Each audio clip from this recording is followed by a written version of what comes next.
This quick video is about how to minimize YouTube videos and also how to play only audio even your iPhone screen was off. Okay, let's see that. First open Safari app,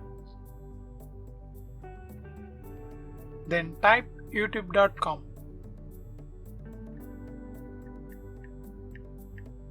Open this. Now open the video you want to play.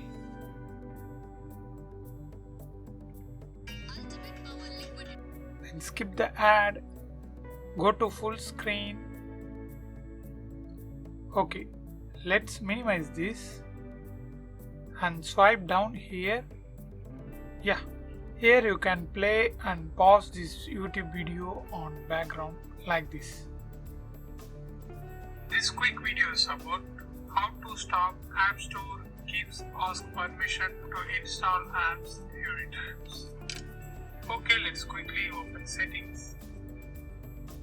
Scroll down a bit. Even if you turned off your screen, it works. And Face ID and passcode. And if you want to change the video, come again and change the video. That's it. I hope this video helps you. If it really helps me, subscribe and share this video with your friends and neighbors. Thanks for watching.